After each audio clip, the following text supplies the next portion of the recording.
Hi everyone, welcome to the Vegan Vamp. My name is Danny and today I'm going to be showing you how to make a really quick and easy Jackfruit Puttanesca.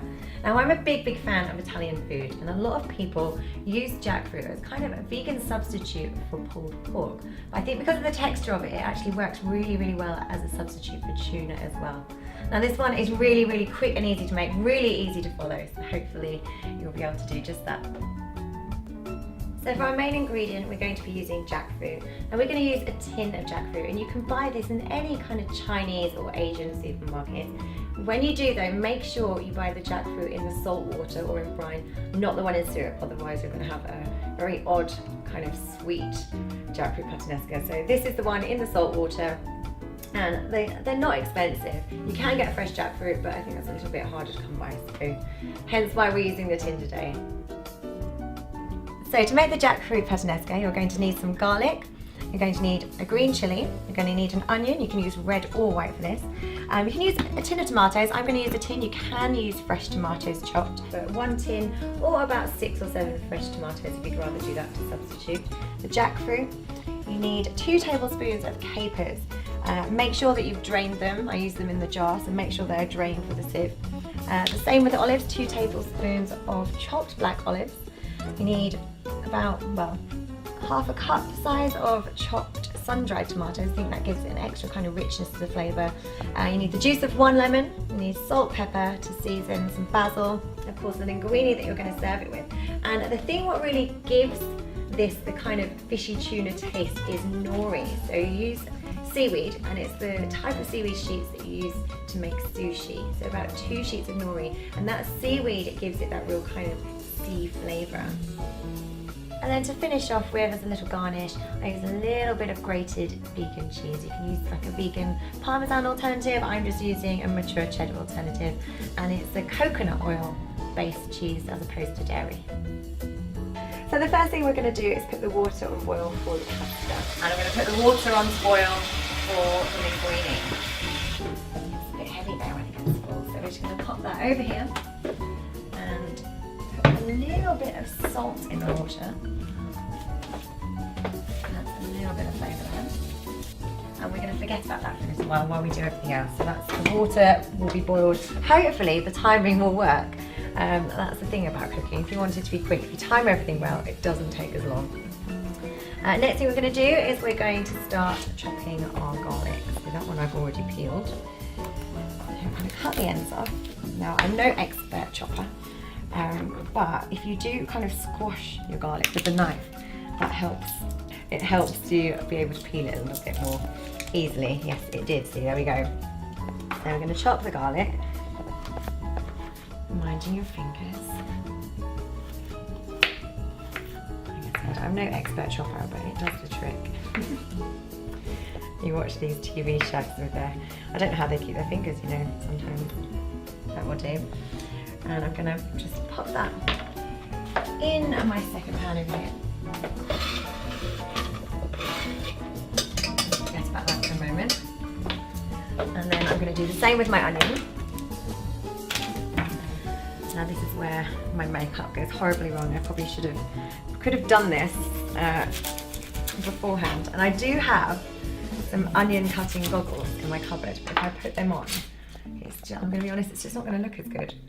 They're actually full-on Dame Edna onion cutting goggles, so I find it easier to cut it in half before peeling it. And somebody did tell me once, if you breathe through your mouth, not your nose, when you're cutting onions, it's meant to stop your eyes watering. However, I do suffer a little bit when it comes to onions. So we'll see. It depends on the onion, doesn't it? Sometimes they're hotter than other times. So we're going to peel the onion, we're going to chop the onion.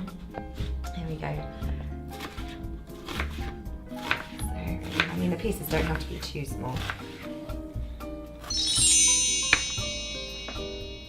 So I've managed to chop the onion, keeping my makeup in place. I'm going to pop that in the pan with the garlic.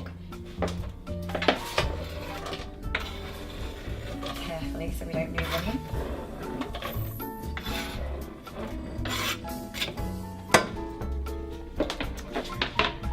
And then we're going to pop a little bit of oil in that pan, just about 2 tablespoons worth there. And we are gonna kind of gently pop that on to fry a little bit. I'm gonna get a wooden spoon out. Just so I can stir that in a moment. There we go. So I'm gonna leave that there for a moment. I'm gonna get rid of my rubbish. I don't like a mess next to me when I'm cooking. So we're gonna use a green chili as well. Now I find chilies are really hit or miss, and you can buy 1 packet of chilies and you can have a couple of duds in there, and then you can have one that literally burns you. So, I mean, I'm gonna chop a little bit of this green chili. I'm gonna try a bit. I kind of like the adrenaline rush if you do get a really hot one. So I'm gonna I'm actually gonna eat a little bit and see. Because that one's reasonably hot but not too hot, so we're gonna pop a little bit more in. We don't want it to be too hot. So that's about half a big green chili. Sometimes the small ones are hotter than the big ones, so I'm only gonna use about that much. I think that'll give it a nice kick. So we're just stirring the onions and garlic there in the oil there. Now you'll cook them for just around about a couple of minutes, and basically until the onion starts to turn a little bit transparent, and then you'll be ready to add the next ingredient, which is going to be the tomatoes. So the next ingredient, once the onions and the garlic kind of started cooking, we're going to add the tin of tomatoes. That kind of provides the basis for your sauce, really. So we've got that there.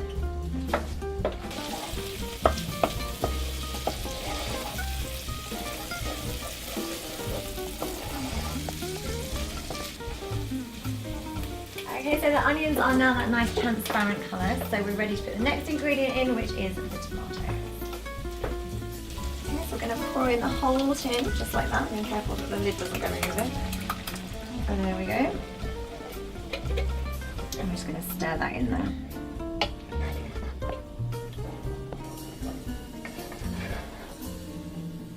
So next we're going to add our capers. We're going to pop our capers in.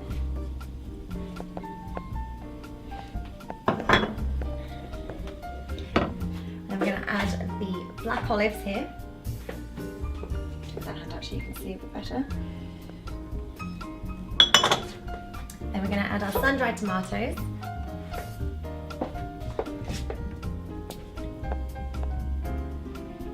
All of that in there. And we're going to add our lemon juice, which is freshly squeezed. You could of course use one out of a bottle if that's easier for you. Stir that up. I think you can always substitute some ingredients. If there's anything you kind of don't like, you can always pop something else in, or if anything is just easier for you sometimes. Not everybody has fresh lemons in their fridge. And pop in the chili as well. So I haven't put too much in. You can always add more afterwards. It's hard to take the chili away. And we're going to stir that up. And then the next thing we need to add is our jackfruit.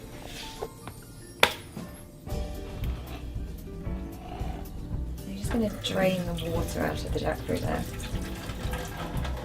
which is easily done by keeping the lid on the tin. So when you get the pieces of jackfruit out, you can see they're cut already. But when you kind of squish it with your fingers, you can see how you get those flakes. So you get that that's the kind of tunery texture there. So you just kind of break it up. Now I do it with my fingers, and I find it easier obviously to do it, and then just pour it all in together. So it really does have those kind of flakes there, like fish. And of course as well, when people do use it for a pulled pork substitute, kind of similar texture. You could use a fork. I use my fingers, it's easier. Now you don't really have to put any of these ingredients in the pan in any particular order. After your onions and garlic are fried and the tomato's gone in, the rest of it could go in any order because it all just kind of cooks together. It's very, very quick. So to be honest, you probably only need about half a tin of the jackfruit. Make sure it's kind of well broken up.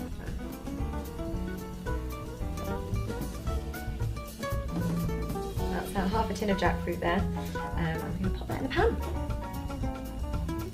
Okay, so I'm just going to push the jackfruit there into the pan, into the sauce. Oops, nearly lost some.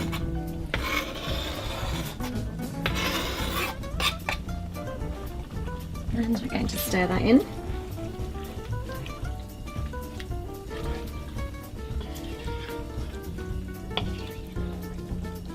Okay, so after we stirred in that jackfruit, this is one of our final ingredients here before we start seasoning is the nori.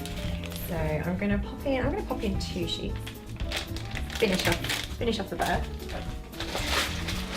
And basically, this is what really gives it that fishy flavour. So jackfruit on its own, it doesn't taste an awful lot. And I'm going to use scissors, kitchen scissors, and I'm going to just chop it up. I mean, you could break it up with your fingers. I'm going to chop it up into tiny little pieces. I'm going to start by chopping it into strips, and I'm going to just chop it into tiny little squares. And then when you stir it around in the pan, it's going to break up anyway. So you can get this as well.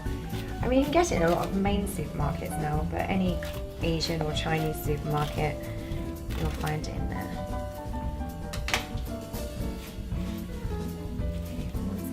Strips. I'm going to then just cut them into tiny little squares. I mean, they don't have to be perfect, like I said, they're going to break up. Tiny little pieces, there you go. Easier to do it with scissors than trying to do it with a knife.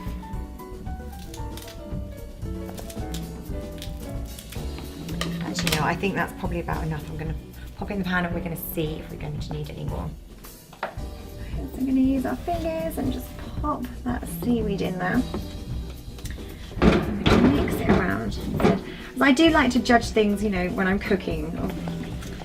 And the final thing to do here is add a little bit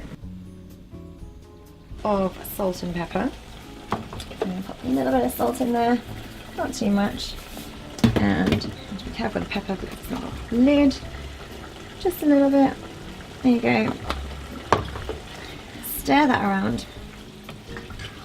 The final ingredient there for the sauce is the basil. I'm going to pop some of that in. Well, about a teaspoon's worth, I think. Shake it in there. So now that we've got our puttanesca sauce simmering away, we're going to add the linguine to that water that we boiled earlier. So I've got our puttanesca sauce now bubbling away. And if it looks a little bit dry, you can add a little bit of water. So I've just popped a bit of water in there, mix it up, and then it gives you a bit more liquid in your sauce, so obviously to mix in with the pasta. So we've got that bubbling. We're going to turn it down to a simmer, pop the lid on. So we're going to add linguine to the pan now, and we're doing this for 2 people. So for 1 person, it's that measurement. You can get the pasta measurers. If you look, it's kind of, I think the top is about the size of a 2p piece per person as a tip. So we're going to go and pop the linguine in, and it should all be ready about the same time. So linguine will take about 15 minutes, and by which time our puttanesca sauce will also be ready. It's just going to grate a little bit of cheese that we can pop on top once it's ready. Just a little bit. Like I said, you can use a Parmesan alternative. This is just a cheddar alternative. I don't think it really matters. Don't need an awful lot.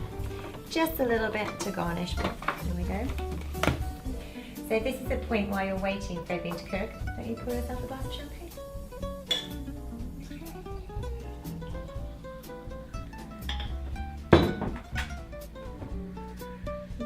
Okay, so everything's now ready. The pasta's ready, the sauce is ready. So we're going to turn them both off at the hob, and we're going to make sure that it's turned off, and then we're going to drain our pasta over here in a colander. Steam in the face. Right, so we're going to serve our pasta. I'm going to keep the pan underneath there just to stop any drips. I think we've got far too much pasta. So there's me telling you how to measure it, and I've managed to overdo it. It's better to have too much than not enough, isn't it? You can always go in the fridge, or if anyone's hungry afterwards. And then we've also got our sauce ready. So I'm going to carry over. So I've got a different spoon there. So you can see now it's like a really nice kind of rich red, there's lots of steam coming out, so it may be difficult. Rich red sauce, which hopefully has got a nice tuna-y Italian kind of flavour. So again, I've said this serves two. We've got quite a lot of sauce here. You could probably feed an army most of the time. Juice them is what I cook. But it's fine because the excess saves you cooking another day. Now we're going to finish up a little bit of cheese on top. Not too much. You can obviously add it to taste. And there we go, tuna or jackfruit puttanesca.